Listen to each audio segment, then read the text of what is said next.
Okay, welcome back. Solo roll Mangging. I'm glad you are still interested, because so am I. Tales of Argosa in the shadow of Tower Silveraxe. We are still in the shadow of Tower Silveraxe. We've not visited it, but maybe that's coming up.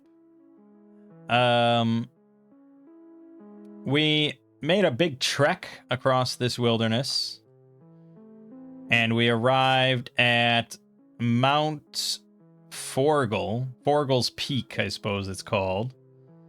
And that brought us straight to the ruins of Forgul's Peak, which was inhabited by brigands, but we took care of most of them. Where we left off, unbeknownst to us, there were 2 brigands still down in the dungeon there, but we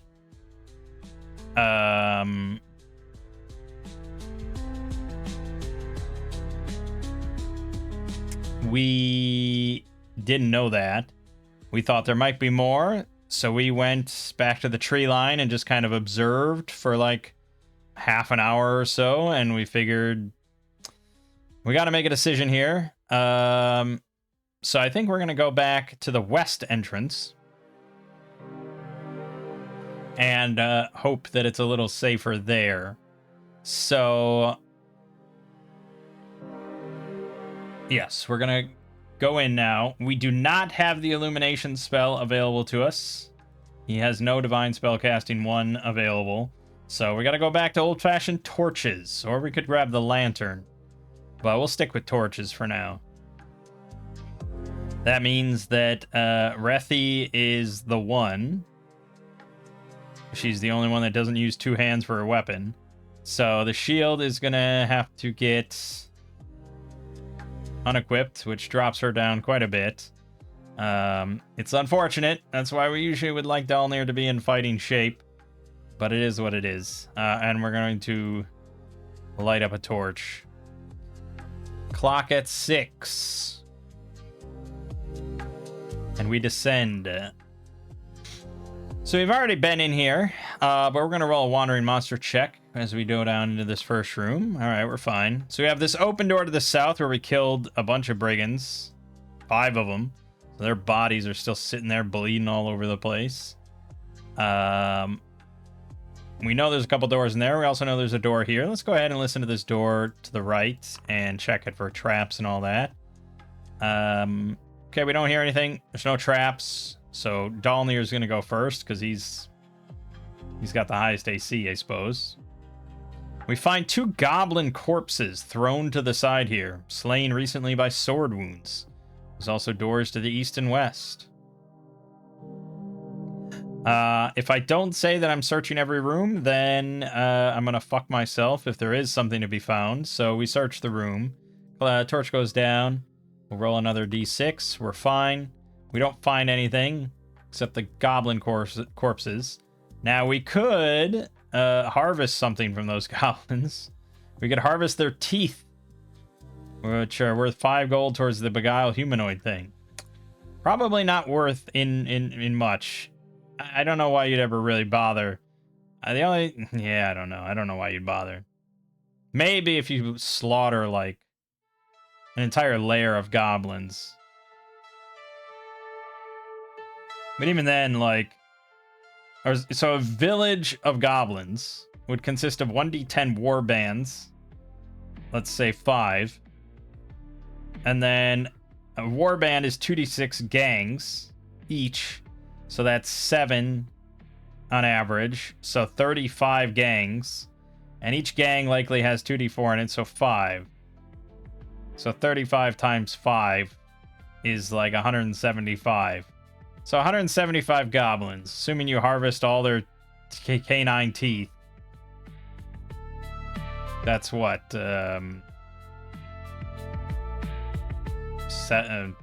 Yeah, no. But, yeah, no. I can't do math. 5 times 175. 875 gold worth of Beguile humanoid stuff. So you could make like a scroll of Beguile humanoid.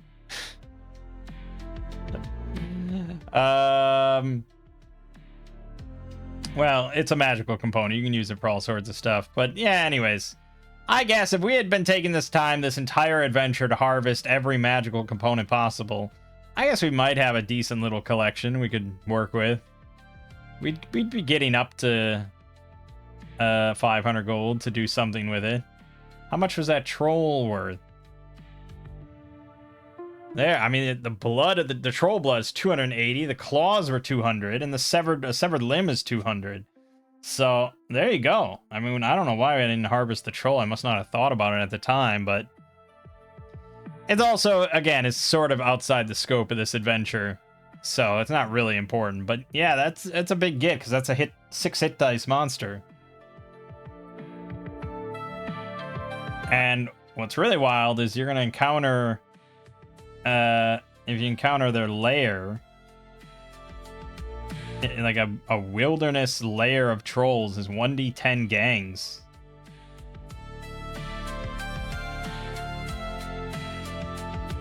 Yeah, troll village. Yeah, okay.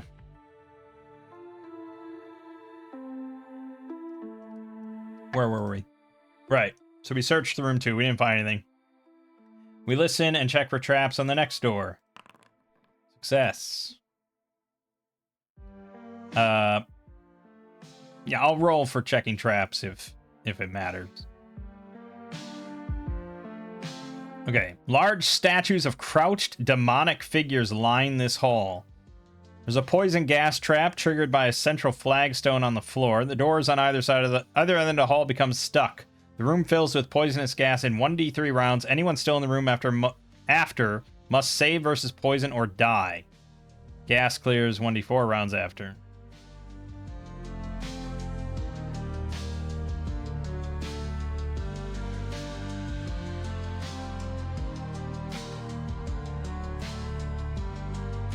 So it says that the doors become stuck. That's not necessarily that they close, right?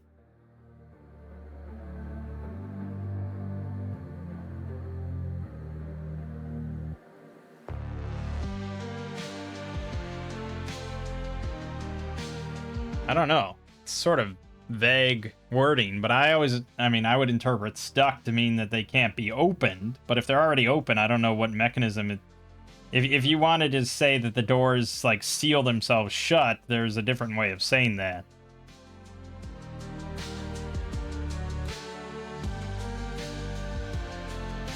I guess it only really matters then if it fills with poisonous gas in one round. Which, I love that it's just an arbitrary 1d3. There's a 33% chance the whole party's just dead. Or, you know, have to save or die. It's just so old school. Alright, so we're cautiously entering. And, I imagine we're going to go down the breadth of the room, but I do think we'd be pretty wary of these crouched demonic figures. This might be where we'd be like a 10-foot pole. But I guess we'll, you know, we're gonna check the closest demonic figure for traps. And we don't find anything. I think the fact, like I said, the fact that there's crouched demonic figures lining the hallway is just gonna make everyone a lot more cautious. Suspecting a trap, really.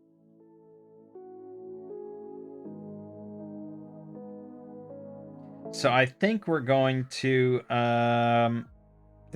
go slowly and actually have Nefira check for traps along the way. And I know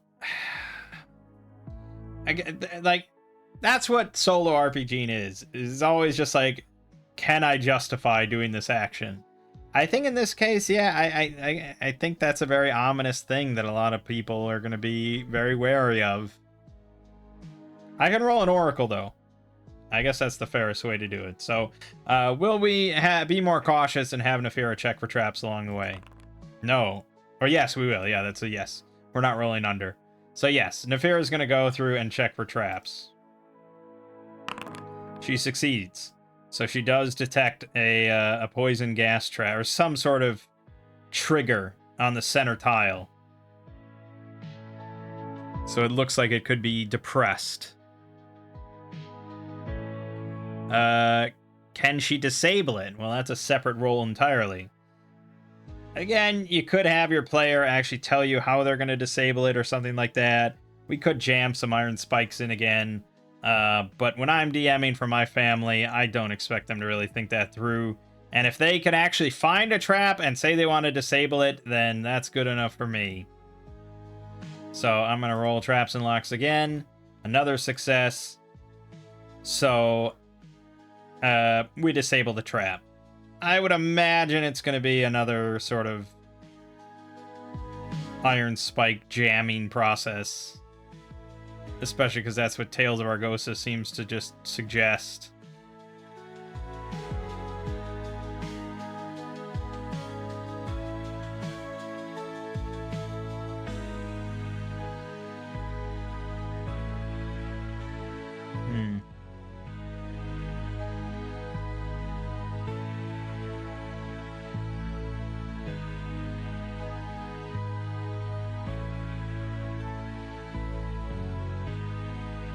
Pressure plate. Jam, disassemble, weighted bag.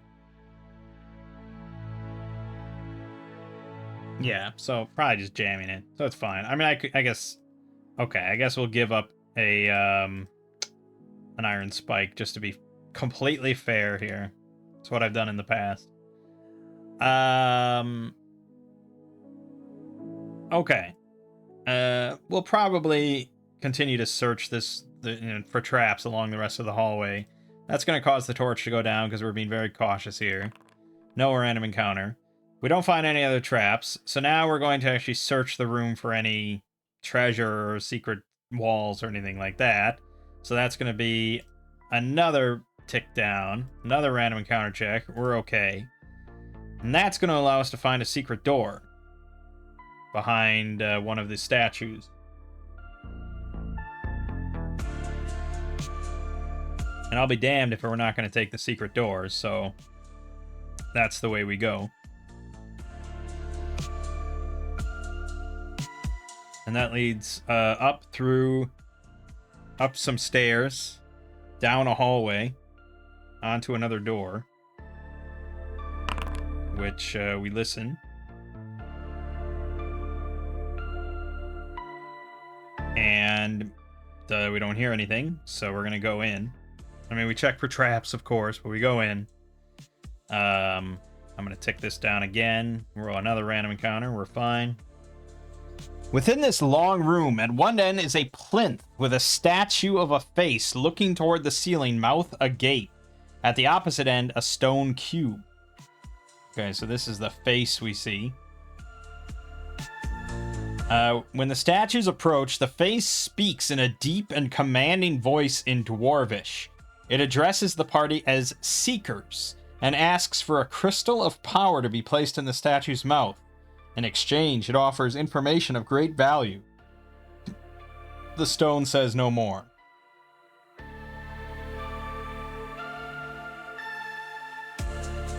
Well, we don't have a crystal of power. We're almost certain we don't. So we have nothing to do with this thing. And inspecting the stone cube doesn't reveal anything, really. I mean, maybe we could find a seam and wrench it open or something, but I'd have to go and get my crowbar.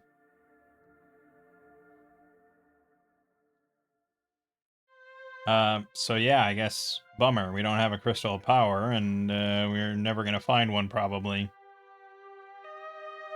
So alright, we go back the way we came. We get back to room 3. We're gonna tick the torch down again. We're still okay. We're gonna listen to the next door to the east. Great success.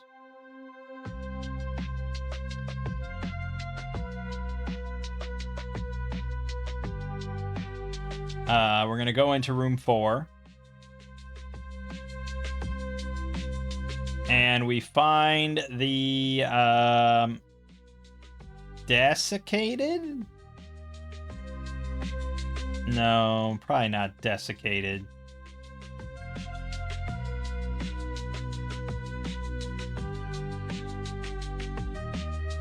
Well, yeah, so we find like this just like mangled, pale, drain kind of corpses of 2 brigands in this room.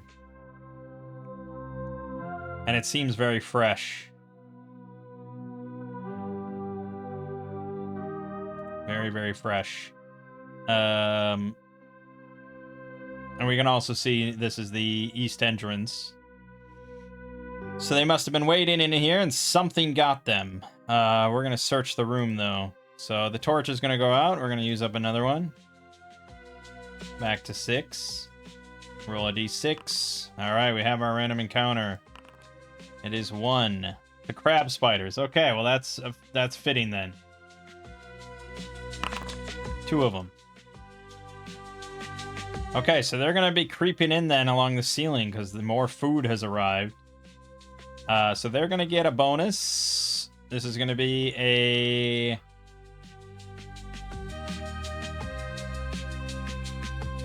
I hate to do a group perception check for something like that.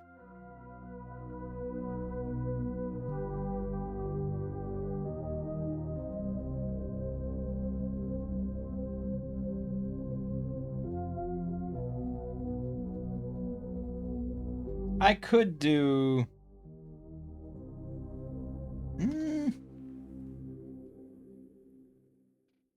I don't think you really do a representative check for players. I think the usual way of doing you know...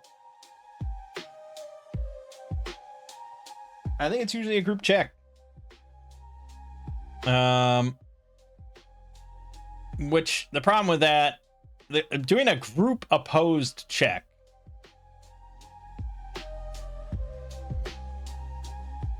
If I do it, yes, it's the problem with the D20 system. If I do it as just, this is the spider's stealth. If anyone beats that, then they spot it. That is pretty easy then for someone to beat it. You know, as long as one person beats it, the whole group is alerted. If you do it as a group check, though, it becomes a lot harder, because that means that more than half of the group has to succeed, rather than just one. In our case, that means 2 people have to succeed instead of 1, but they also have to succeed. They have to succeed on the roll and beat the spider by a certain amount. So I don't know if I have a great solution to this just due to how swingy the D20 is. A better way to do it, honestly, is individual checks. But I set the number. And I don't roll for the spider, I just set a number. That's probably the better way to do it.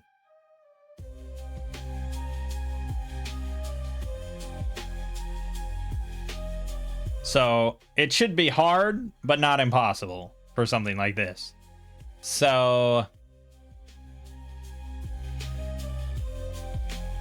then it's very arbitrary based on what I say, rather than leaving it to the dice. And generally in OSR games, you want to leave it to the dice, because that, has all the unpredictability, emergent gameplay and all that. But we're going to assume the spiders are generally competent at sneaking up on stuff, and aren't going to suddenly, twitch and fall or something. So I'm gonna say a margin of 8.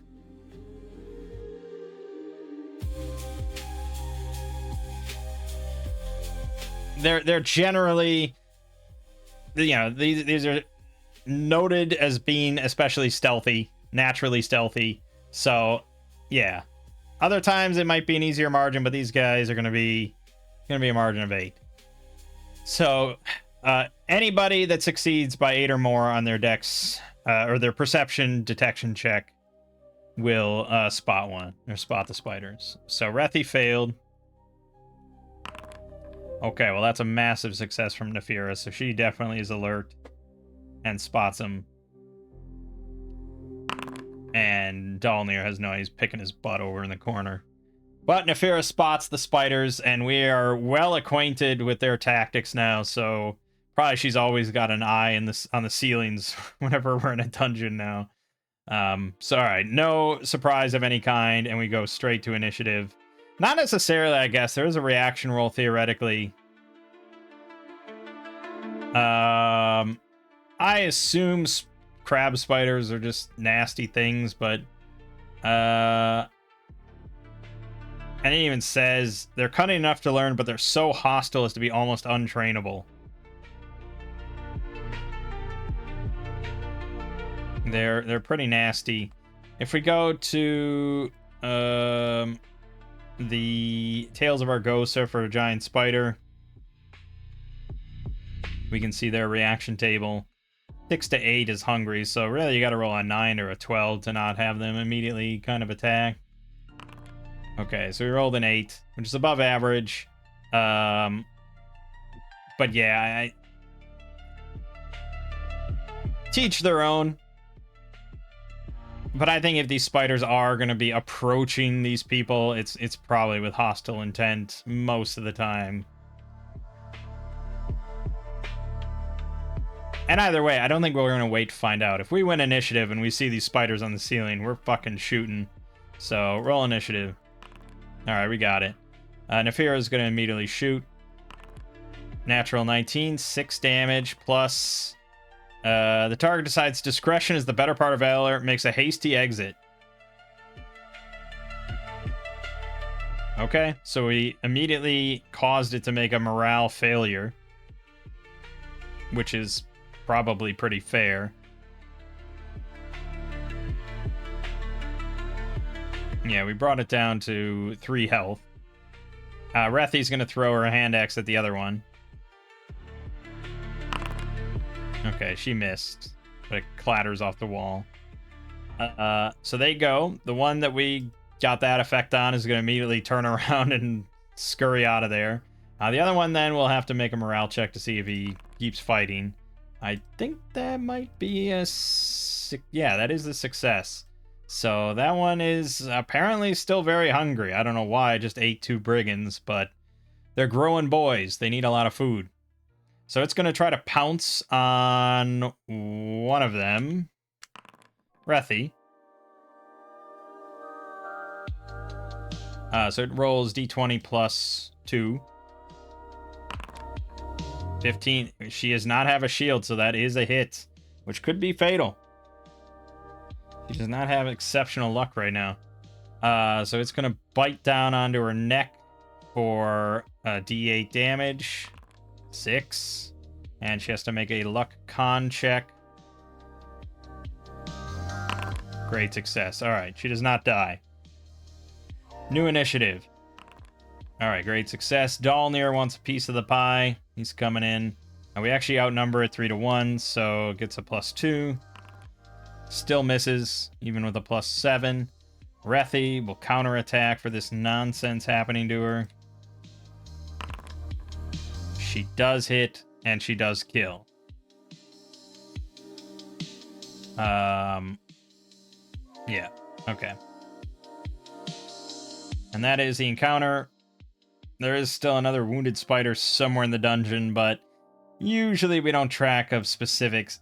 Although in this case, it's surprising that a dungeon with this layout and everything and this size even has a set of D4 wandering monsters.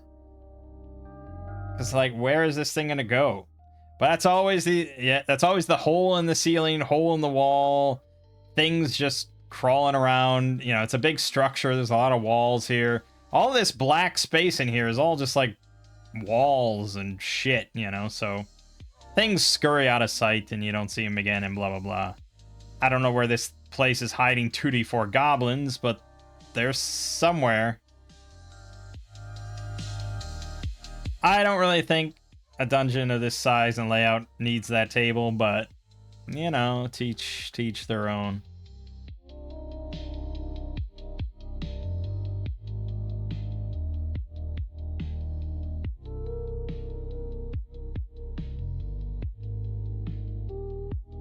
Oh, I see. So this room... Oh, okay. So this hallway is not dividing it. It's an elevated walkway above this room. So this room has the two doors on it. Right, okay, yeah. Anyways, was that a short rest? Was that a significant fight? Well, she did almost die. That's usually my criteria, so... Sure. Great success and success. Okay.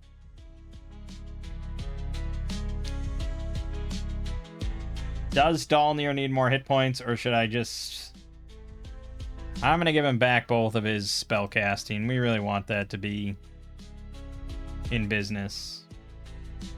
Because now he could cast Destroy Dead if we find Undead. He could cast Bane Rune. We could have Illumination. Yeah, okay. Nefira. She could get Tricks and Techniques back. She will. Breathy mostly wants a luck point. Yep. Okay, that's just going to go up to 10 then.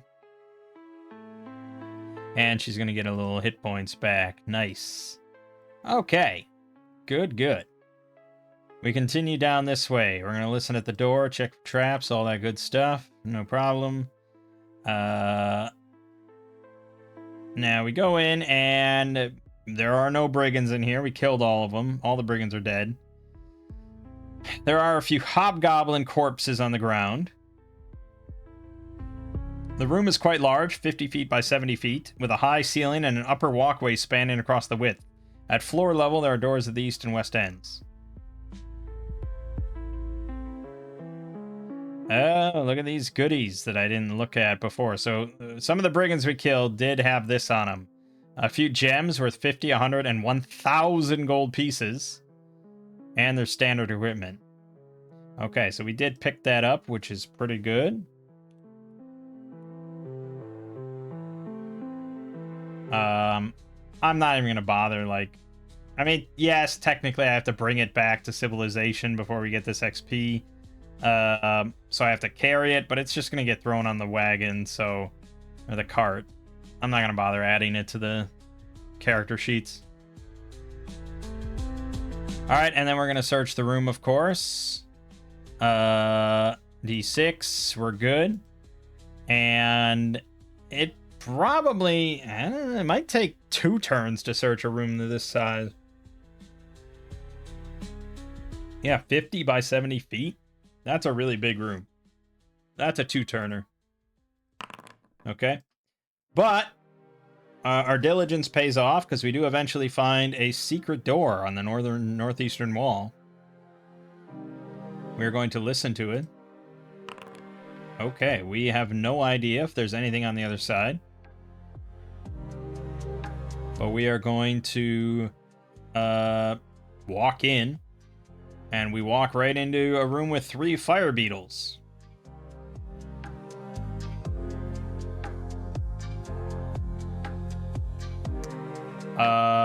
Now, I think this is the equivalent. Are they 2 hit die? No, they're 1 plus 2, 6 HP. That's not quite the giant bombardier beetles.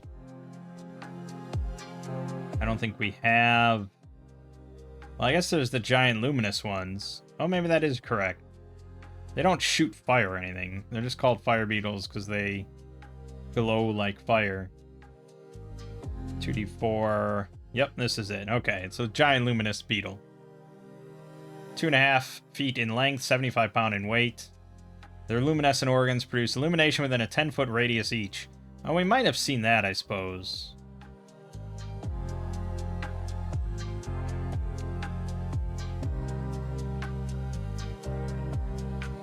They're pretty nasty. 2d4 damage is... yeah, enough to kill a normal man most of the time. And they are pretty big. Okay. Well, we just walk into it and we, you know, both sides just kind of look at one another and then combat. Well, you don't usually roll reaction for a preset encounter. They're also cornered in here, except there's always ubiquitous walls in the holes in the walls, so they're not necessarily trapped. Because otherwise, it's like, how did they get in here? How the fuck did they get in here? Have they just been in here for 1,000 years in this sealed secret room? No, there's a fucking hole in the wall.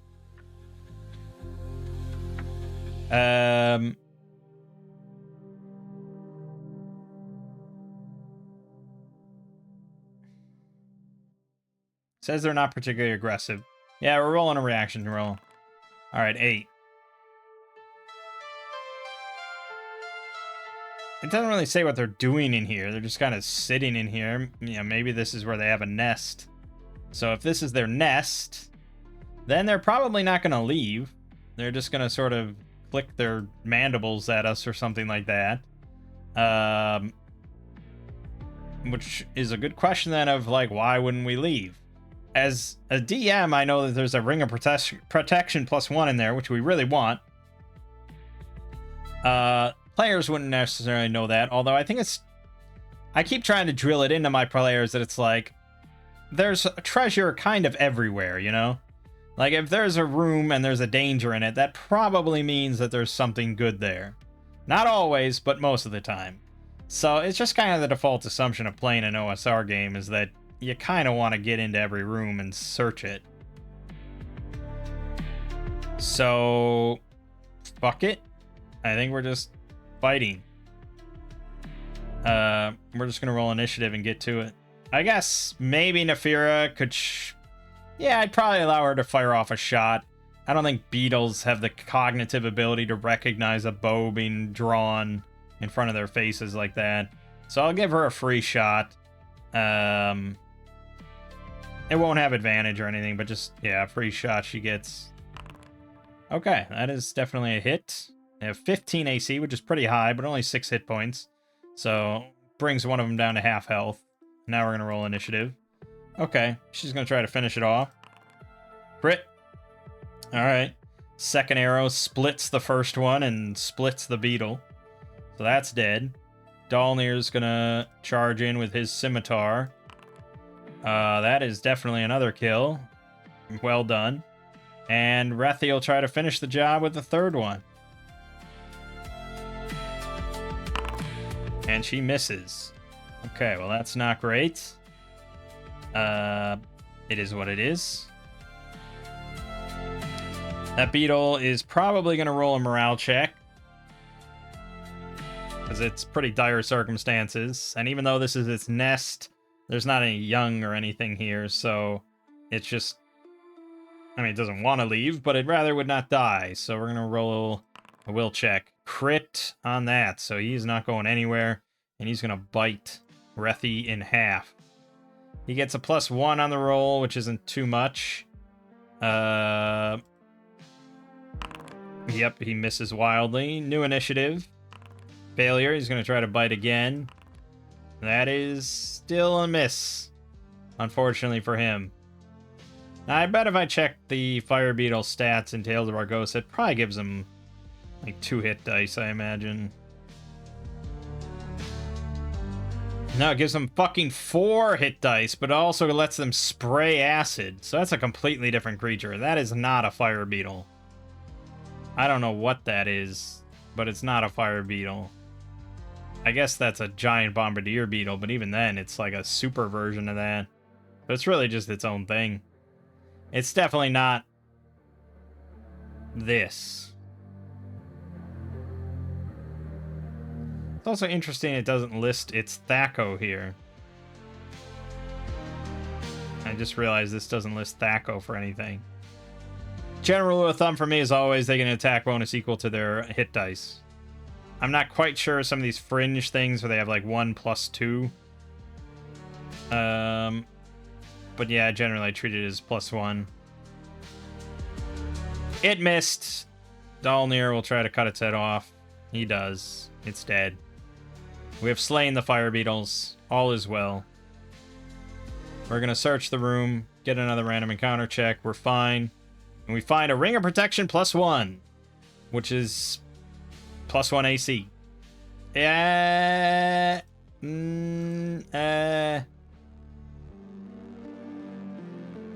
know this is 5e, but I just want to see.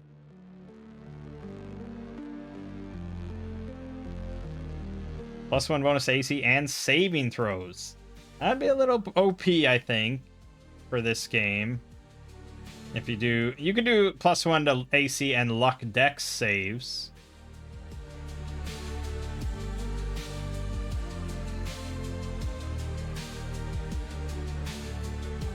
Yeah, it is +1 AC, +1 bonus to all saves.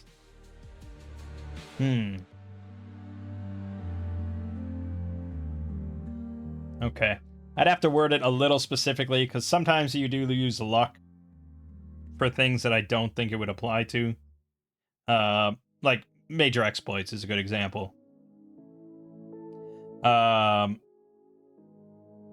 So it would be +1 AC and +1 to luck checks against hostile effects, is how I would word it, I suppose.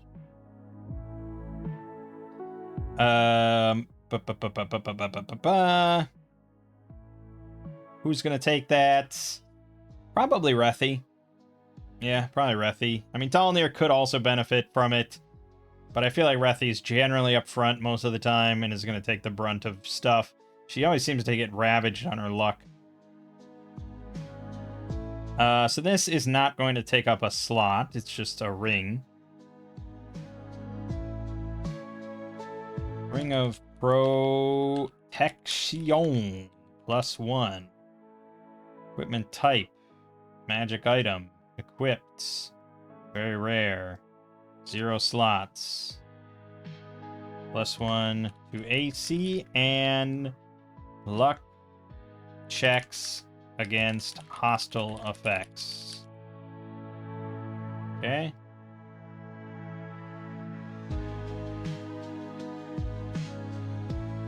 Yeah, and there's no way to do... We have to just remember the luck thing, but I can give her an extra AC. Okay. Alright, that's good. So then we have this door to the west, and even though I know that this is entirely dumb and pointless and just gonna kill us, we still have to finish mapping out the place. So perception roll, we don't hear anything, we don't find any traps, we go through the door. It is not my standard policy to have Nefira go through every hallway looking for traps. So this is going to be entirely on Rethi to see if she notices. So perception roll, terrible failure. So she steps and she feels the floor start to give out beneath her. So she's going to leap backwards. That's always what you do.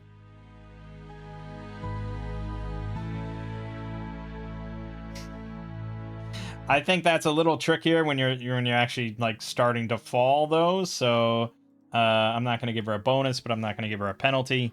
So this is going to be luck dex, and she does actually get a plus. That was weird. +1.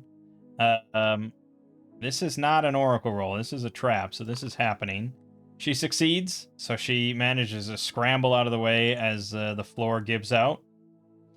And now we can see it drops 10 feet into a pit with a few fire beetles sort of burrowing around and moving around down there.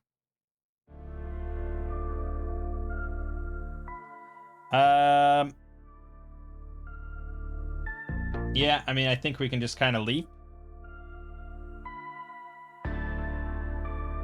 So the rules for jumping. This is one of my favorite things from Axe. I can never exactly remember it, which is annoying because I would like to. But I like the rule every time I look at it. Let's see. I mean, repelling, balancing, belaying, jumping. Horizontal. It's equal to your dex score plus 1d6. This is reduced by 1 feet per stone of encumbrance. So that's for every slot you have taken up. So, whoops. Dalnir's dex is 12. He is carrying 10 slots. That would be 2 feet plus 1d6. That's the max that he could jump. So if this is a 10-foot pit, he has no chance. Now, it also says that if you're proficient in acrobatics, you get to add your level to your dex score. So I count that if you have athletics or acrobatics, because I believe both can be used in Tales of Argosa for jumping. Acrobatics, jumping, athletics, jumping. So either one. If you have either one, you can add your level to your dex score for that purpose. He does have athletics, so that would be 5 feet plus 1d6. He has a 33% chance of clearing a 10-foot gap. Not great odds. He could transfer some stuff over. And it's not ideal, really. Actually, he could probably combine a couple of these things. I don't think I'd be that strict. He could combine the 2 scrolls into a slot. For sure. But the rest is probably a slot. Maybe the tripwires. Do they have a weight and axe for tripwires?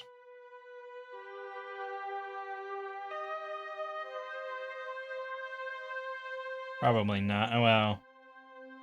Might be somewhere. I thought there was a trap section somewhere here. Yeah, it doesn't list weight or anything for a tripwire. I would imagine it's pretty thin, right? It's just like a thin wire. So probably we could combine that. So he could add another couple feet. So he'd be at 7 plus 1d6. Which means he has a 66% chance of clearing it. That's pretty good. Nafira obviously is going to be pretty much fine. She is carrying 11 slots. But she has that, so that would be... That'd be 19 minus 11, which is 8. So she does have a 1 in 6 chance of failing, actually, because she's carrying so much shit. And then Rethi, also probably pretty bad. She's carrying a whopping 13 slots. So she has 2 feet plus 1d6. So she just cannot jump that far without dumping stuff off. Unless I also adjudicate some things could be combined. Yeah,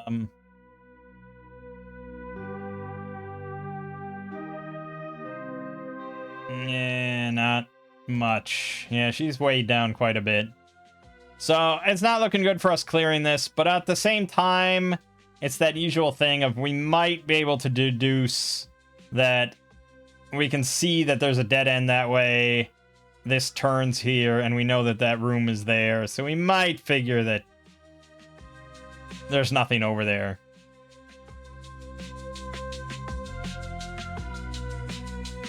Do we figure there's nothing over there? No. We wanna get over there and check. Then the best bet is probably just to have Nafira jump and just take a look. So she's gonna jump. If she rolls a 1, she falls. She didn't. So she clears the gap. She sees that it's now very much a dead end. She goes up to this door. She listens at it. Yep, nothing in there. She's gonna crack it open, and she sees the dead bodies, so she knows we're all good. So, we're gonna take the torch down. She's gonna jump back across just fine. We're gonna do a random encounter check. There is a random encounter, and it's the goblins. So when we go back into room 7, there's gonna be goblins. Reaction roll. Pretty middling, which is generally not good. How many goblins are there? 4 of them. They don't outnumber us much, so they're probably going to be pretty cautious. I think this might be a social encounter, to be honest. It's really impossible to say for a place like this where these fucking goblins came from. But I think we might see them... We might come into the room and see them, like, digging through the pockets of the dead hobgoblins that were in here. And so now we have to decide how we react to these goblins being here, 4 of them. You know, they're pretty... They're really not going to make any quick movements or anything. Well, I wouldn't imagine. They're pretty uncertain about us. They're wary of us. Does anyone speak Goblin? I don't think I ever wrote that. I could have sworn I decided that, but maybe I didn't. No. No, that must have been Shadow Dark, and I never decided for these guys. What was the rule for Axe? Well, what's the rule for Tales of Argosa for languages?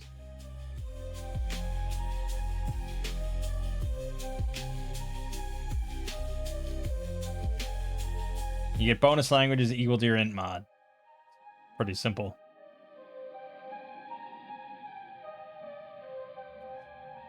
Yeah, that's pretty simple. I like when they specify, like, if you're literate or not. I think the usual thing is if you have 0 modifier or less. Well, if you have 0 modifier, you're fluent, but you're not literate. It depends on the game. That might be a bit harsh for some people in there's some games, but I think the general assumption is you're not literate. Oh, here it says if your modifier is -2 or 3, you're illiterate. Yeah, that's pretty generous, because I assume most people are like a 10 intelligence. That's the average. Like, most people in the world are like 10 intelligence, and I would not imagine most people in most D&D settings are literate. So, yeah, I don't really agree with that. I'm curious, though, as to what Axe has to say.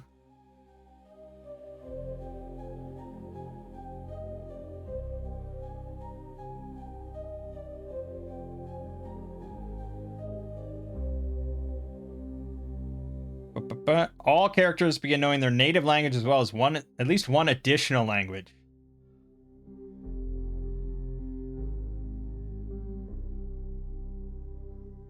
Granted, though, in Axe, if you're a human, that means that you know the language of your homeland, as well as the vulgarized version of classical Oran tongue is often called Common. So it's not like you know Orcish, necessarily. You just know the language of your homeland. Like Carisian or Sumerian, you know, stuff like that. So I would probably, for most campaigns I would run, I'd just skip that, and you just know Common. But if you're a demi-human, then yeah, you do automatically get the demi-human race. So Dalnir automatically knows Common and Dwarven. I don't know if halflings typically have their own language. Usually not, right? I mean, hobbits don't have their own hobbit language. So yeah, they get the short end of the stick there. Characters with an intellect penalty are illiterate. Okay, so even Axe gives 0 modifier literacy, which is 9 to 12. So, alright, I'll abide by that. I guess adventurers are a cut above the rest. So, as long as you don't have a negative, you are not illiterate. Characters with at least average intellect will be literate in any languages they can speak. If you have a bonus, you get bonus languages equal to the intellect bonus. You can also choose to leave 1 or more bonus language slots open to be filled during play. There you go. Well, Dalnir does have 2 bonus languages. So he could pick Goblin here if we wanted to speak to the goblins. Like I said, usually playing solo, I don't do social encounters just because it's just weird to me. To like talk with myself back and forth like that is characters. I mean, I can just like summarize it, I guess, with what we do, but the thing is, it's like, I don't know what they would really have to say. They're just goblins. They're just you know, trying to survive out here in the wilderness like everything else, and they're opportunists and they're in here because they probably saw people die and they're like, oh, maybe free treasure. And I don't think they have any connection or could really tell. I mean, maybe they could tell us about some other dangerous places in the area. Maybe they could tell us about undead down in the forest and stuff like that. I mean, hell, anything's possible. Again, if I was playing with a DM or something like that, like, hell yeah, I'd be trying to talk to these goblins. So I suppose I should continue in that vein. So, fuck it, we'll give Dalnir Goblin. And he's gonna, you know, we're gonna like, oh, hold on. And then he just starts spouting in Goblin, saying that, you know, we're not gonna, let's not get in any trouble here. Let's just talk. And the goblins are pretty wary, but we're keeping our distance and we're just conversing, so they'll converse.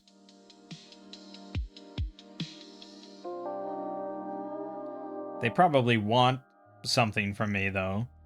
I could give them cash. I also have some rations. We have a lot more rations on the wagon, which does sort of maybe spark a concern about our wagon out there, that if it's not already getting devoured and picked apart by goblins. But I think if it was, they wouldn't be in here going through the hobgoblin pockets. So yeah, but probably something to keep in mind. We probably should have hired a couple guards, dwarven guards out of Karn Buldar. So Dalnir's going to hand over his 3 rations, toss them across the room, and ask them if they know anything about any other places like this, you know, any other ruins or places that might be valuable or dangerous.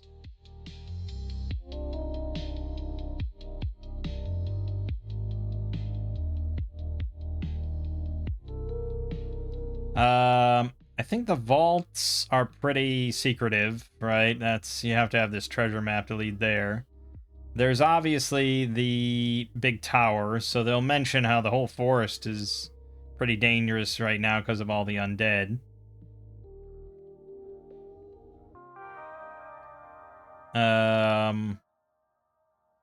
What else is there?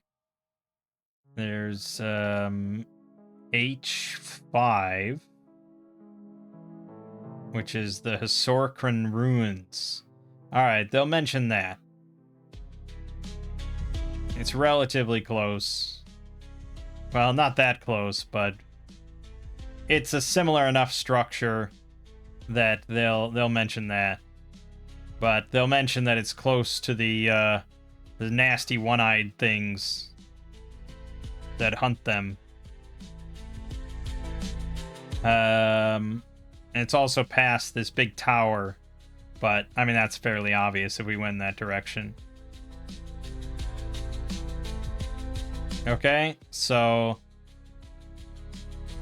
we're gonna part amicably. You know, we'll sort of skirt around the edge of this room, and you know, we'll keep our hands where they can see them and all that, and it's all good. And we're gonna go on our way and leave.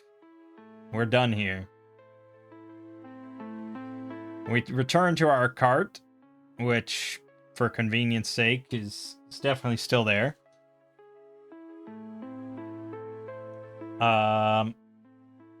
We'll dump off the treasure we picked up. Oh yeah, we also got the Ring of Protection, which is now a good question because I need to figure out how much that's worth.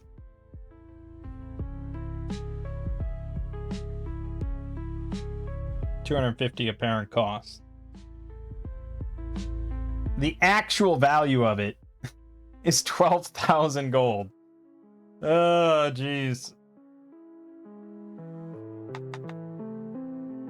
Yeah, it's a very nice thing, but the apparent value is 250, so that's the XP we get. We already put it on, so we can't sell it. But if we didn't put it on and we sold it for 12,000, that's the amount of XP we'd get, which is a pretty awesome amount. There's also all the things we killed in there, right? So I don't think we tallied up all the brigands. So we can do that now. There were a total of 14 brigands.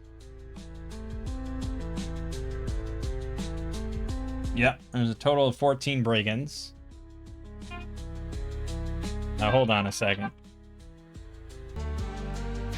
Alright, so 1 hit dice, pretty simple. Yeah, 140 XP. Not bad. I probably could have thrown in a second level fighter in there somewhere. I probably should have, but that wasn't according to the module. We also got, we got killed 3 fire beetles. And that's it. Fire beetles are going to be quite a bit less than their 1+, which is 15 each. I can't imagine they have an ability. No. So that's 15 each for 45.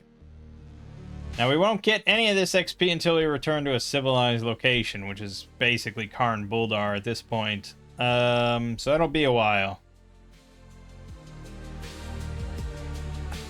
We went up here right in the early morning, so it's still like 8 a.m. We can have a nice full day of travel ahead of us. So we'll set out immediately. And it's, yeah, basically 19.4 miles to get to this intersection. But if we want to go to this tower, you know, that's going to be maybe a bit over half of that. So probably by the end of the evening today, we would be, yeah, within sight of the tower at least. Sorry, let's roll our d6 for an encounter. 1, 2, or 3. Nope. So we do spot the tower. And we discuss about going for it. Far from civilization in the Northern Range Mountains sits a lonely tower belonging to a hermit named Zalante, an old magic user who busies himself with study and research of the past civilization of the Builders. His tower is actually the ruins of a solitary structure constructed by the Builders long ago, its purpose long forgotten. For years, Zalante has studied the ruins and statues scattered across the Gem-Throne wilderness, amassing volumes of notes which one day he hopes to compile into a text. The old hermit is not much of a people person. He gets along just fine with his parchments and books, though he won't turn away well-meaning adventurers who share in his curiosity of the Builders. In fact, if the player characters show interest in knowing more about his studies, or if they offer knowledge of their own finding, Zalante will be more welcoming and may offer food and shelter for a night.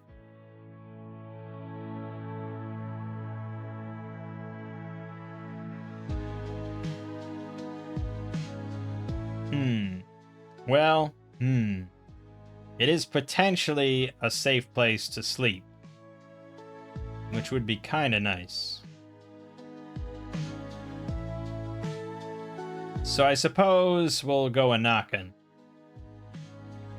Although we wouldn't know that, so I feel like my initial, before I looked at this, my initial impression is the usual thing of we camp, you know, off the road, and then in the morning we'd go check out the tower, in which case it would be not necessarily a waste of time, but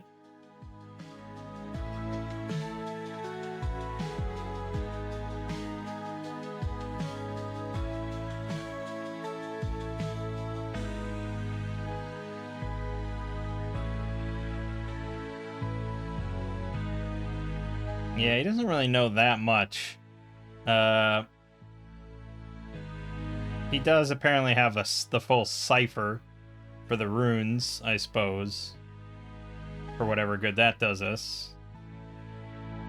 Although that might come into play in when we get to the actual tower. There's probably various bits of runes and stuff we'd have to translate in there, I imagine. So it might come into play. I suppose we don't have a good reason why we wouldn't go into the tower. We've gone into every ruin and structure we've found so far, so we would go in there, but I think just to move things along, I'm gonna just summarize this. We don't really have a good charisma or anything, but I don't know why we'd be really dickish to this guy or anything.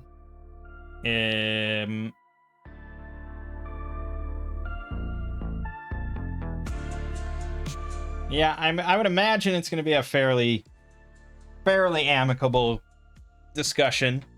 And Dalnir is fairly intelligent, so you know you could discuss some stuff.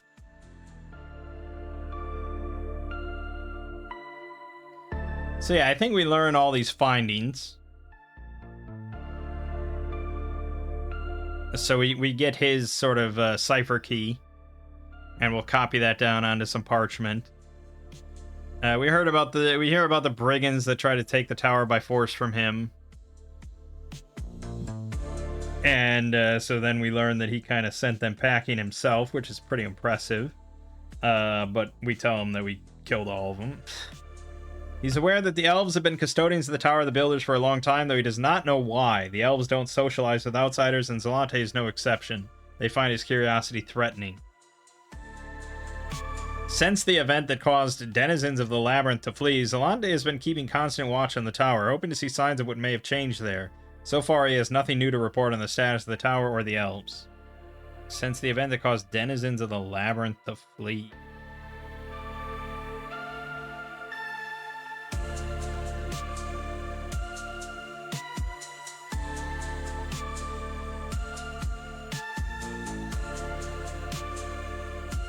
Okay. I think that was known. Yeah, I think that's already kind of known.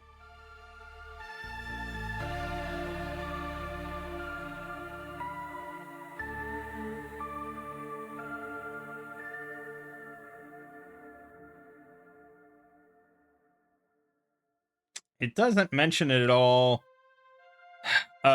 in this what the players might know thing, but yeah, it should be kind of indicated either before the campaign starts or like early on in Karn Boldar.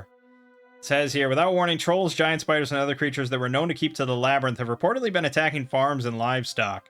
The council has sought aid from any willing adventurers to help deal with the attacks. So that should be known.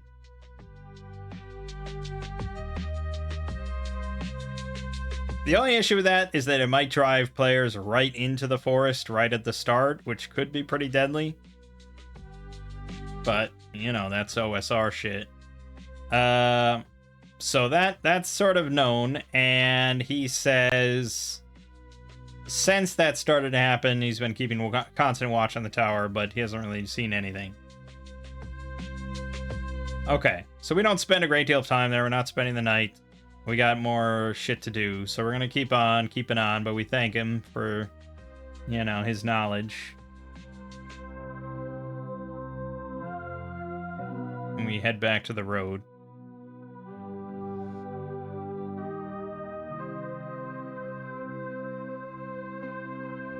So it's 19.4. So we should be able to get to the intersection at least, even with that little detour. Yeah, okay, we get to the intersection. I think we have to roll... We'll roll another d6. We do have a random encounter.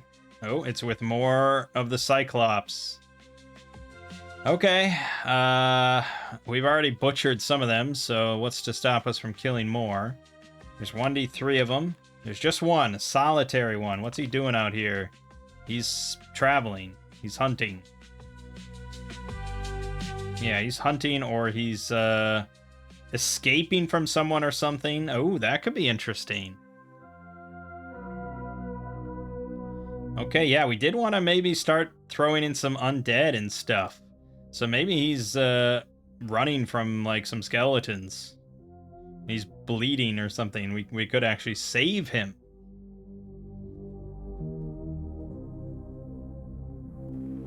Skeletons and undead are not on this table, so you gotta put that in yourself.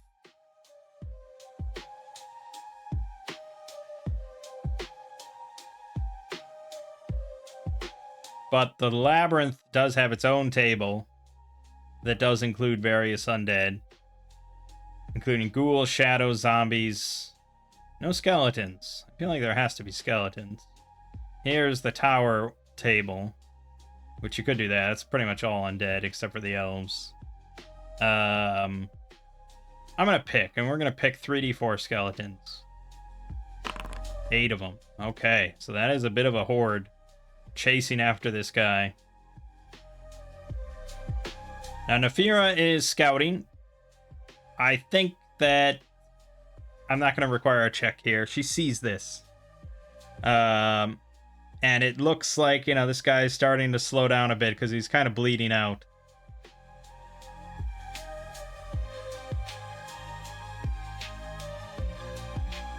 So she's going to run back and tell the others. I don't know how much we care about saving the guy. Because, again, as far as we know, these things are like, you know, basically bandits. They're attacking settlements and things like that. So I don't care too much about saving him, but we do care about destroying undead. Dalnir is, you know, he's a cleric. So he is very much interested. He's specifically an undead slayer. That's what he's all about. So he's very interested. Lead me to the skeletons. So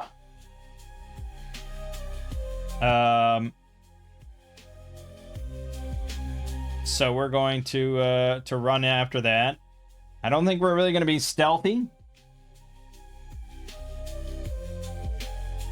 We're just going to charge in.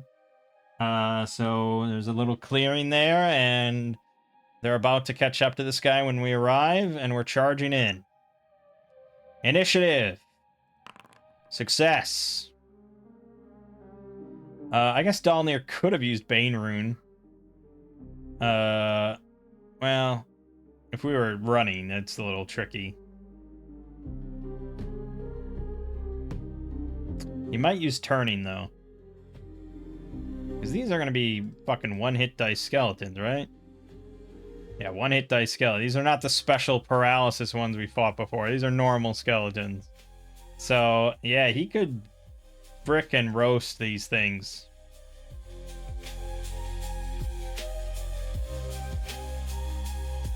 He could kill most of them.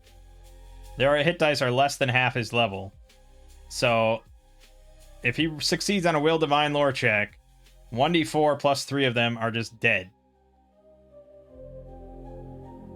That's it. Skeletons are bread and butter now. So he's going to use Turning right away. And he's going to roll his Divine Lore. And, oh yeah, he's going to start to use Will now. He succeeds. Barely. The exact number he needed. Perfect. 1d4 plus 3. So 4 of them. Half of them just get smited. Just crumble into dust at the sight of his holy symbol. Nefira is going to shoot one with a bow. Not nearly as exciting.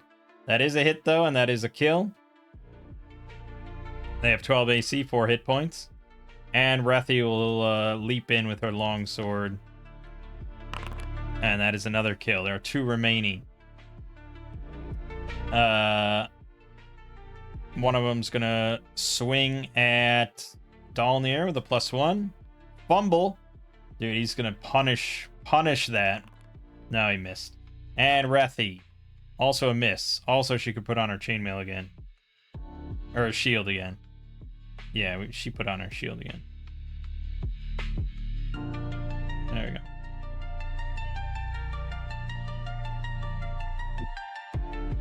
Alright. New initiative. Failure. They're going to repeat it. Against Dalnir. Miss. Rethi. Miss. Dalnir swings again. Destroyed. Rethi swings again. Destroyed. Easy peasy. Not a significant combat. But satisfying nonetheless. Right. So these Cyclops. I assume they don't speak Common. They keep to themselves, do not get along kindly with other humanoids. Yeah, I'm pretty sure they have their own language. They share a common ancestor with Cyclops. They probably... do Cyclops have their own language?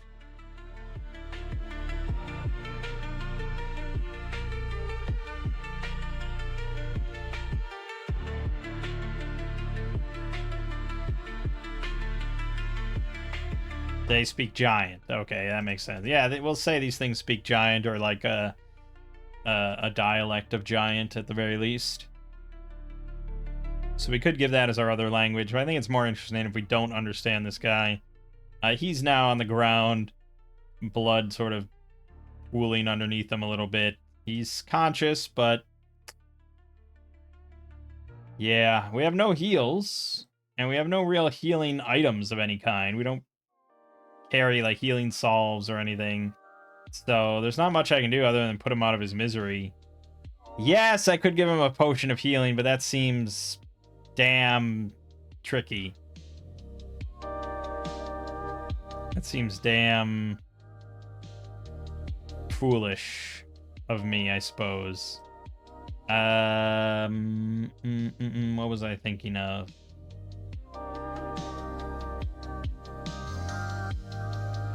Yeah, I mean, we could attempt a first aid, but it really, I guess, would just be like wrapping something around his injury and just applying pressure on it for him. Like, it would be rough.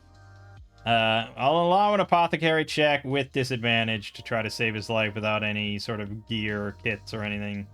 So that's going to be Dalnir, disadvantage. He did manage to succeed because he's just so damn smart. What a character. Dalnir is honestly one of the most competent, capable characters I think I've ever experienced. Ridiculous. All right, so we do manage to save this thing's life. This thing, putting pressure on it, wrapping some rags around, you know. I don't think it's in his. I don't think it's a stomach wound, but it's like an abdomen wound or something. And he's 9 feet tall, so it's a little tricky. But it seems like he might survive if he gets some help.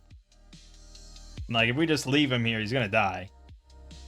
So, fuck. We can throw him on the cart. He takes up, let's see, he's 9 feet tall, so let's say he takes up 20 slots. Do I have enough slots open? Probably. Well, wait a minute. 52 rations. Oh, that's divided by 7, right? 7 rations is 1 slot. That's about 7 slots. So, I don't know. 1, 2, 9. Yeah, I'm just the bigger stuff. 10, 11, 12, 13, 14, 15, 16, 17, 18, 19, 23, 24, 25. Yeah, we could fit him on the wet cart, and Beulah could pull him. The problem is we don't know where to take him. I could take him back to Zelante's tower. Zelante might not like it. But it's probably our best bet. And I don't think we're that far from it, because I rolled the random encounter, you know, somewhere in the middle here. So, I guess we're going to take him back to the tower. Zelante almost certainly knows about Golathak, the settlement of the Cyclops things. Whatever they're called, that I can never remember.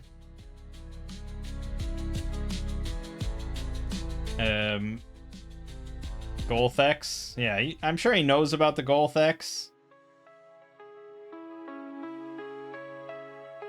So at least he could point us the way there. But, yeah, I mean, he needs a little bit more help before we could take him all the way to Golathak. I don't know if Zelante would have any medical stuff. And we might be overstaying our welcome a bit too much, but we'll give it a shot. It's going to be a persuasion roll. All right, so we together, you know, Dalnir's 18 strength and everything, and Brethi has 15. We get this guy on the cart, full up, and we take him back to Zelante's tower. And now we're going to try to convince Zelante that to let us, you know, let him stay here overnight so that he can recover. Oh, we also spent a night, so we get a hit point. We camped out. Alright. So, we're gonna have Rethi roll it. Technically, Dalnir has... Oh yeah, Dalnir has Persuasion as well. Never mind. Alright, he's gonna roll his Persuasion. It's coming from Dalnir, who I think he's taking a liking to, so I'm gonna give him a slight bonus to the roll of, like, +1. So, 2. We got a great success. Alright, that means Zalante is definitely willing to let us keep this guy here, at least overnight. And he is going to give us some bandages that he has lying around so we can actually properly bandage this guy. And he also tells us about Golathak, and that's like the settlement of these guys. It's not close. It's a couple days hike from here. So this guy was certainly out there. But the funny thing, like, you can encounter those guys anywhere. Like, you can encounter over them here by the ranch. So they're just everywhere. All these things are everywhere. So then we have to debate on if we want to actually take this guy all the way to his village. I don't know about that, but I think we'll take him maybe at least to this intersection. And then see how he's feeling at that point. If he's still just like on death's door, yeah, we might go to the village.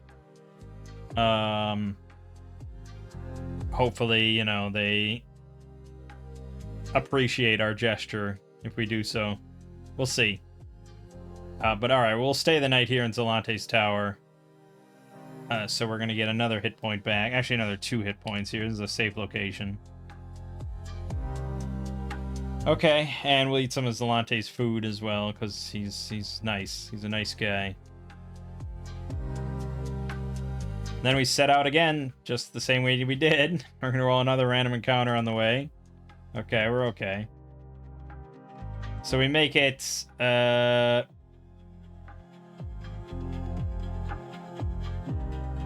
we make it to the intersection here. We're going to camp out the night there. I'm going to roll another check that night. Okay, we do have something happen. 2. That's going to be dire wolves. 1d4. 3 of them. Reaction roll. Very bad. Okay. That's not good. That almost assuredly means that they are going to be hunting us. Maybe they smell our donkey or mule. Maybe they smell the guy kind of bleeding out a little. Well, he's not bleeding out, but they can see this unconscious big figure they want to munch on. So they're coming in for food. They're driven out of the labyrinth and everything, and they're hungry. I need to figure out who is on watch exactly when they arrive and they approach. Okay, Rethi is on watch. That means she's fully geared. Dalnir does not have his armor on. Nefira does not have her armor on. Rethi does. And that's going to be up to Rethi then to observe.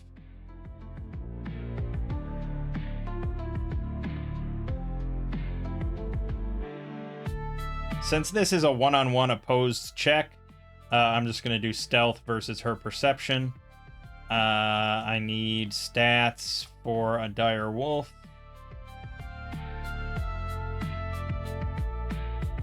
Yeah, they don't give it. There is a section, though, for just animals. Oh, right here. It's right at the top. Animals.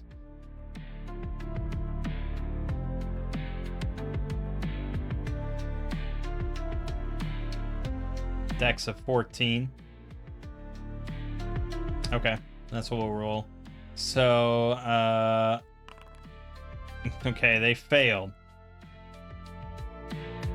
So in their desperation, they are not being super stealthy. So Rethi immediately can sort of see them coming through the brush. You know, these are large wolves. So they're just... Yeah, we can sort of hear them kind of snarling a little bit. So she immediately wakens the other 2. Dalnir, they're not going to have time to put on their armor. It takes a bit too long. I don't know if Tales of Argosa has numbers for that or not.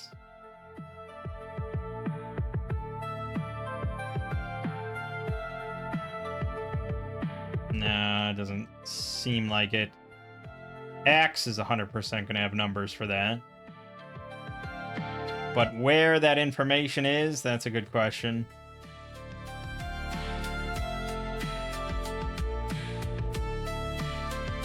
Yeah, I have no idea where that information is located. I could have sworn... Oh, here you go. Perfect. Requires 1 round per stone of encumbrance. Well, that's a really easy way to do it. Okay, so it would require 2 rounds.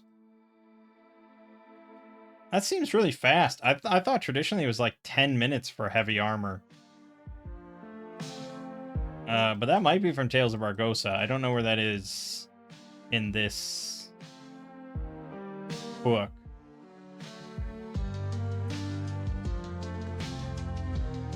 But I could have sworn it was somewhere. I doubt... Shadow Dark might have that information, but I don't think it usually cares that much. Yeah, I don't think it cares that much. All right, then I'm going by Axe. If Axe says it, then it's the best rule. So that would mean Nefira could spend 2 rounds quickly putting on her armor. But Dalnir spending 4 rounds is probably not on the table. So we're going armorless, boys. And so I'll have to just slide over into the battle gear and slide over into the battle gear. Those numbers aren't looking hot. We could cast a spell. I could cast Slumber.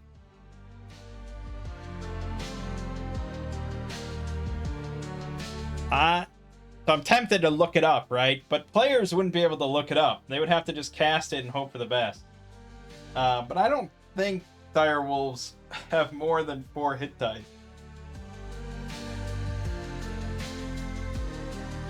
I also imagine they're kind of split up a little bit. I don't think they're within 10 feet of each other. I think they're trying to surround us, so it's probably not the best bet. He could cast Bane Rune, though. Alright.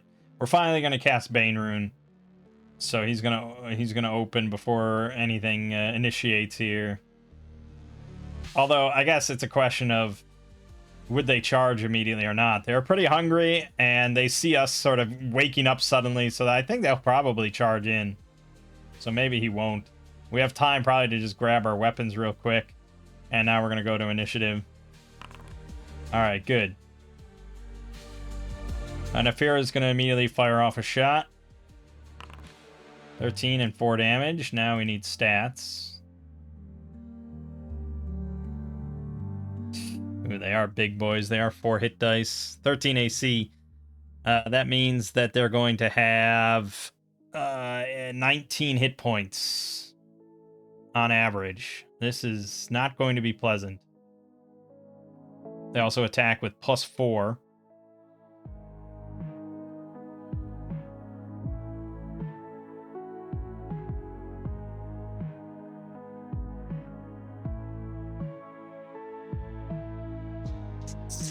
Okay.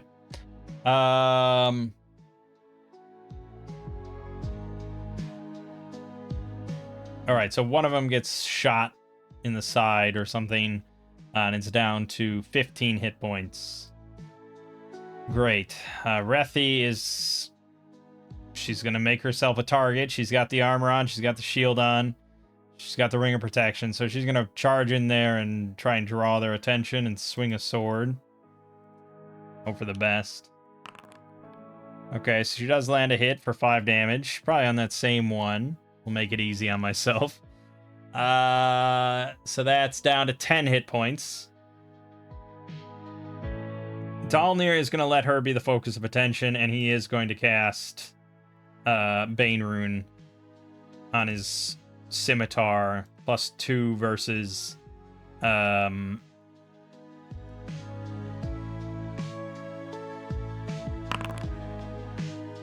+2 versus animals.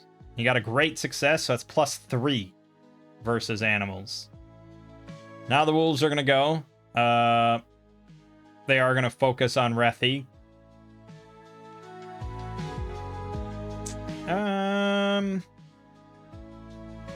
Or should I not make that an automatic assumption? I mean, I imagine her sort of approaching quickly and banging her shield and stuff with her sword before swinging. It probably draws their attention, but maybe not necessarily. How do I want to adjudicate that?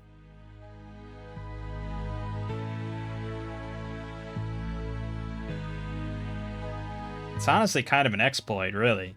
I guess we'll do an exploit.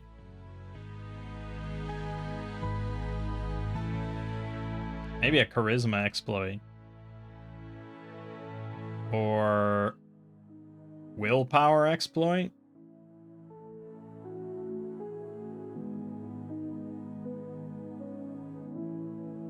Let's say it's a willpower exploit. I know, I'm going to be weird today.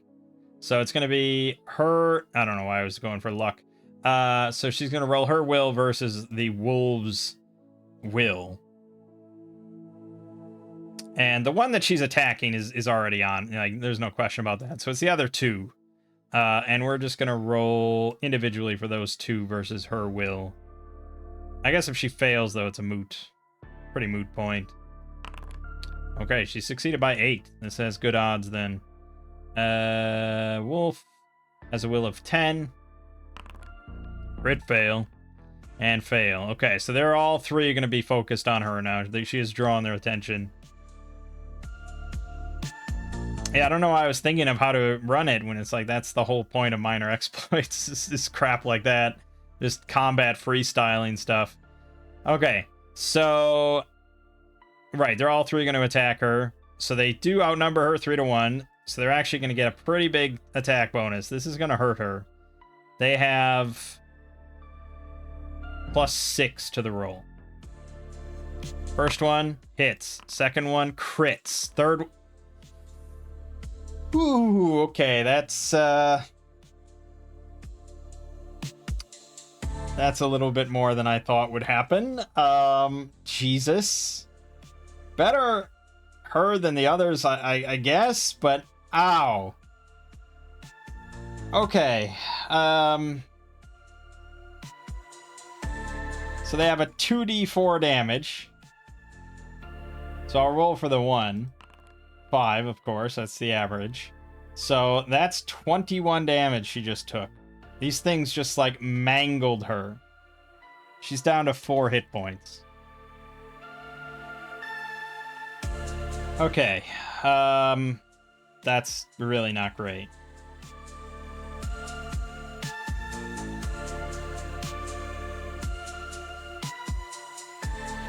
Okay. New initiative. This goes to Rethi. Thank God for that. Jesus Christ. She would have been dead as shit. Dalnir now rushes in with his scimitar. He gets +3 to attack and damage. And we'll go for an uninjured one, because he's hoping to really lay the smack down and just cause him to scatter. 13 is just enough to hit, but he only did 9 damage. Not amazing, but pretty good. So we have one with 10 health left. We have 2 of them with 10 health left, one of them at full health. Rethi's going to try to finish off one of them, hoping to cause a morale rout. She misses. There's not a damn thing I can do about that. Yeah. And then Nafir is going to try to shoot one of the injured ones, which is... No, it's not technically wounded. It's not quite below half. Damn it. That would have been really helpful. So she shoots one and she misses. Okay. They're still not going to get routed because they're hungry, they're desperate, so... And none of them are even below half. So they're all three going to attack Rethi. I'd say if any of them hit, it's probably lights out for Rethi. First one. Fumble. Okay. I'll take that to the bank. That is a hit for sure. 4 damage, so it is wounded now. Down to 6. Second one, miss. Third one, also a miss. Thank God for that high AC. Okay, whew. Dalnir's initiative now. Success, excellent. He's going to try to finish the job on this one that has 10 health remaining. Ooh, it's down to 1. Breathy is going to try to finish that one. Crit, 12 damage. She cuts its fucking head off. And then Nefira is going to shoot the other one that's injured, wounded. It's down to 6, I said, right? So she gets an extra D8 damage on this if she hits. She does. It doesn't even matter, because that one also gets an arrow through the skull and is dead. That is 100% a morale check for this other one, which it has, we said, 10 will. Okay, it is not quite giving up. It's really hungry and kind of driven to desperation here. I could do 2 morale checks, but he hasn't been injured at all. So he's still fine, and he sees, you know, she's bleeding, so he smells this fresh meat. So he's going for it. He tries to bite her. He fails. Thank God. Nefira's initiative. Terrible failure. She's going to definitely use quick reflexes. Why did I roll that? She's going to roll again. Success. Dalnir with his +3 to everything. That is a hit for 12 damage. Brings it down to 7. Longsword comes out. Dead exactly on the dot. Ooh, boy. That... 3 hits, 2 of them being crit. I did not expect that at all. She's cursing herself for that one. But we get a good amount of XP. That's 140 times 3. That's 420. That's pretty nice. We could take their teeth if we really wanted to, which is worth 140 gold piece for each of them. All 3. For Call the Wolf back, and Skin Change. Their pelt is also worth 50 gold, but that's if it's intact, and there are special rules for that. It's not easy to get an intact pelt. If you're really curious, we didn't go over this yet, but a monster's carcass will yield an intact fur pelt only if the monster was slain with just 1 attack, or the monster was slain entirely with blunt weapons, or the monster was slain by cold, death magic, electricity, or poison, and lost less than half of its hit points to other attacks. Damaged fur pelts are worth just 1 gold piece per stone. Which is not much, to say the least. Because it's 1 4/6 of a stone. So yeah, we would have had to one-shot these things, which is not easy when they have 20 health, or 19 health. But we survived, and we get a short rest, which is the real bounty. Okay, Dalnir succeeded twice. He's going to go ahead and get... I want him to get a reroll back, so one of them is going to be a reroll. And then the other one is going to be... This is the problem when you have so many of these, like, uses abilities. It's tough to get them all back reliably, but them's the breaks, man. We'll give him back Divine Spellcasting. Even though I feel like turning is going to be used a lot more these days. Nefira. She basically just has a trick and technique to get back. She does. Breathy has a lot of hit points to get back. And she didn't get much. She might spend a reroll. But she was missing 22. So 75% of that is what?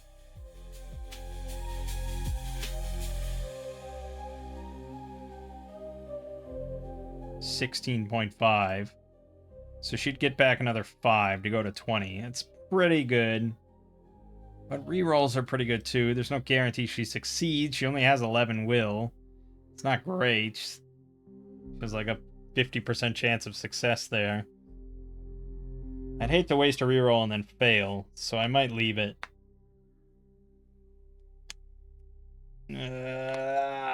This is why healer skits are good. I'm gonna reroll. Fuck, I'm so stupid. She also needs more luck back. We need more significant combats. But a significant combat means that you're, like, getting fucked. In some way. Okay, well, the night goes by after that without much trouble. We saved this guy's life again from getting eaten by direwolves now. So I said we made it to this intersection. So now the next day we're going to travel on. I know I haven't been rolling weather. Like I said, it's like I always just kind of forget about it. There's so much to juggle. It helps if you have, like, post-it notes in front of you that actually have, like, a daily checklist of, like, okay, it's a new day, do this, do this, do this. It's the end of the day, do this, do this, do this, you know, stuff like that. It does help. I have a GM screen that has post-it notes on it with a various checklist to go over when I look at them. All right, so we're going to go to this intersection here now. It's about 3.2 miles. And then we're going to get an assessment of his sort of health.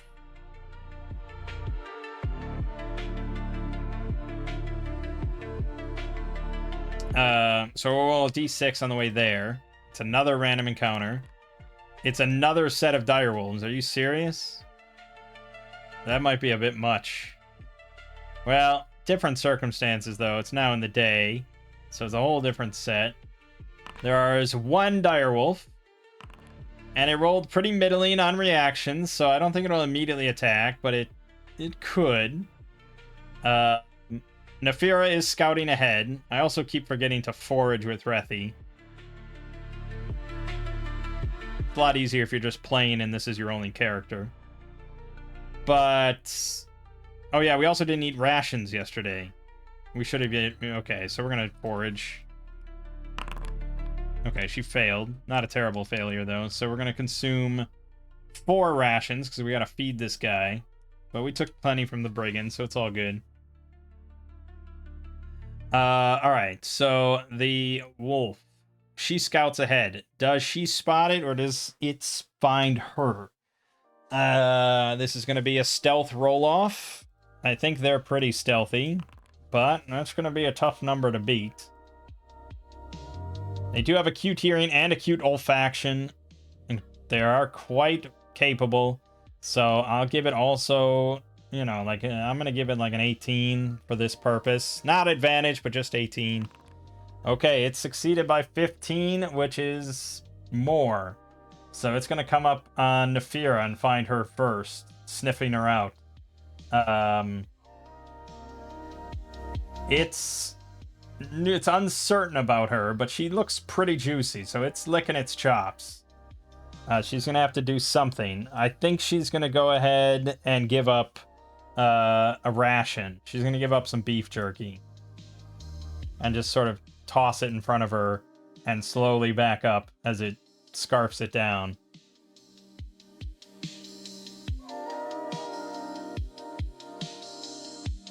Is that enough, or is it going to want more? Well, then we're probably going to have to go to the Oracle. And the question is, does it want more? No, it is quite satisfied with that. So it sort of, you know, sort of shakes its head a bit and huffs and then trots off. Okay. Again, by the rules, apparently I'm supposed to apply -3 to all her reaction rolls because everything just fucking despises her. But I still don't see the logic of that.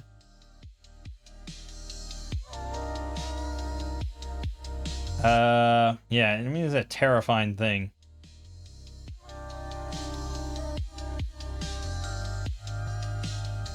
Yeah, it is a pretty terrifying thing. I think Tales of Argosa, it says for a dire animal, its reaction becomes typically 2 to 7 is hostile, 8 to a 10 is aggressive. If you compare that to a normal wolf, 2 to 4 is hostile, 5 to 6 is hungry, 7 to 8 is cagey, 9 to 10 sniffing curiously. So I think Dyers are very much meant to be far more aggressive. So perhaps I should have made that a bit trickier for her. Because these are dire wolves that are not really friendly at all. As usual, I'm probably too nice to myself. I should be rolling reaction rolls for her with -3. The direwolf should be just kind of immediately ready to attack her. You know, that sort of. She should just get pounced on because she failed the stealth roll. Yeah, I'm too nice to myself just because I want to see the adventure play through without constantly making new characters. Right. Anyways, we get to the intersection. And I'm going to roll a constitution for this guy to see if he's well enough to, like, get up and leave. His constitution is going to be pretty infringed, though. So I'm putting it at a 6. So if he rolls 6 or under, he can get up and go back to his village. He does not. So he's still kind of in and out of consciousness. So now we have to decide if we want to just dump him off on the side of the road here and forget about it. Or go all the way to Golathek, where we supposedly have heard of its location.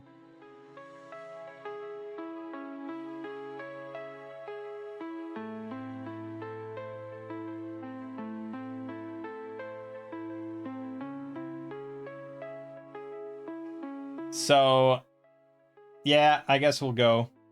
I guess we'll take him. We'll finish what we started here. We patched him up. It'd be stupid to just let him die. The problem is it's going to be another day. It's 8.7. Well, no, I guess not. Man, no, maybe by the end of the day we can get to Golathek. And we already rolled our random encounter for the day, so... Alright, we're going that way.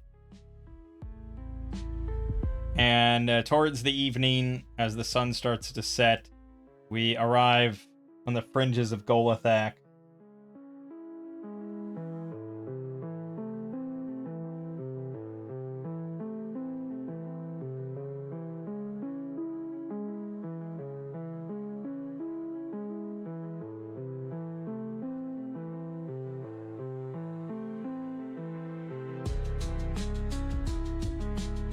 If the players find themselves in Golathek, either by stumbling upon it and discover it, or by encountering Golathek in the wild and losing combat, the Golathek fight to subdue, they will be taken as prisoners.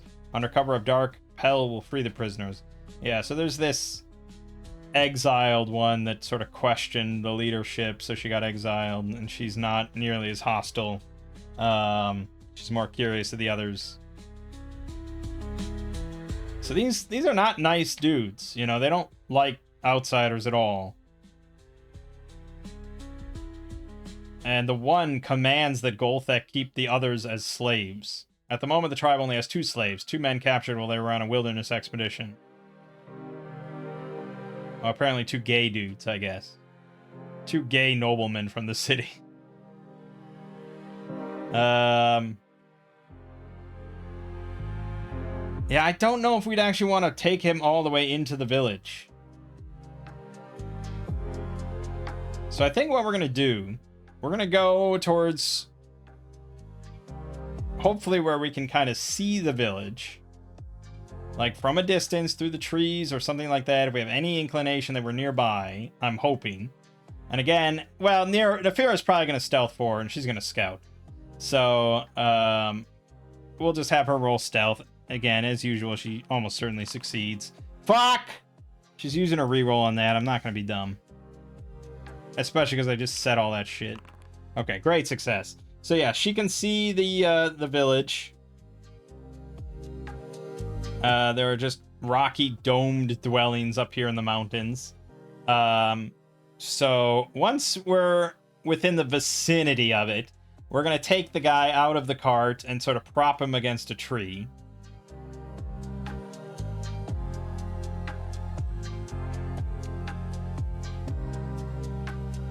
And then what we're going to do is we're going to take some cloth, just some rags or something.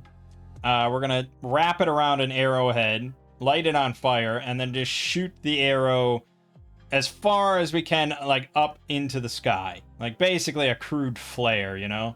And then as soon as we do, we're hightailing it out of there. So hopefully they see it, they come and investigate where it's shot out of the trees, and they find their guy.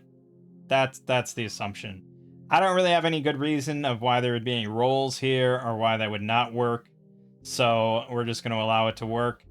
I mean, there's no real benefit to us, really, that that we did this, but it just feels appropriate, okay? It feels right. So maybe that guy will, you know, he'll have a story to tell that he was saved by outsiders, and they're not all bad and evil, and maybe it'll cause this whole schism to continue. Because, yeah, there's this Golthek warrior by the name of Pel, cast out when Gelka claimed the One saw her as unworthy. Pel questioned the word of the One, which is of the highest crimes a Golthek can commit. She wanted to know why they were destined to be at war with the others instead of seeking peace among all humanoid kind. In truth, Galka felt threatened by Pel, and she glimpsed a future where Pel rose up and overthrew her to become the new priestess. But much of the tribe admired Pel, so I think there is a little bit of inkling there of maybe a schism happening. So I guess we did our little bit of a part to help foster that. But we're not sticking around to try to converse. We don't speak their language. We don't want any misunderstandings. We don't want to be taken as slaves. So we're out of there. And we're hitting the road again. And that leads us back down here. So, like, yeah, it was sort of the end of the day. But we're going to march a little further to get back to the road. And we'll camp out by the road again. And we just did a encounter the previous night, so I won't do one tonight. We're going to well, she's going to forage. Great success, so we only got to consume one ration. And the night goes by. She's going to heal one. He's going to heal one. Excellent.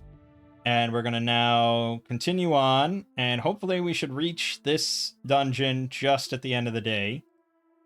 Roll a d6, no encounter, peaceful travels, all good.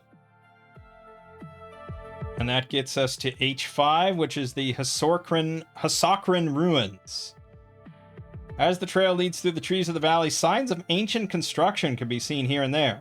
A keen adventurer may notice boot tracks following the trail. Approaching cautiously will allow them to observe that the entrance to the ruins is well guarded. Every hour, half of the brigands at Area 1 will patrol a mile radius out. Okay. Well, we are keen. Nafira is keen. I can have her roll stealth again just to be certain. Yep, she's fine.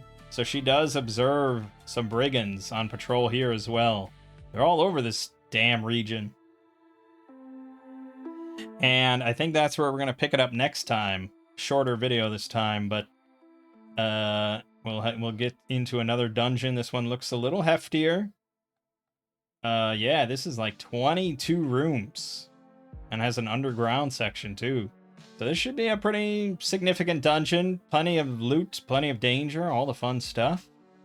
We're doing fairly well, so I can't complain. But again, like, probably... yeah, I would say probably if we went back... No, probably not. No, I think if we went back to town, we still wouldn't level up. No, very unlikely. But after this dungeon, we probably will want to make the trek all the way back to Karn Buldar. Which is a significant amount of time. You know, that's at least a 4 or 5 day trip, I think. Yeah, that's a long trek along these roads. A lot of random encounters, a lot of shit could happen. But we probably want to go back there one more time, dump off all our loot, probably level up to level 4.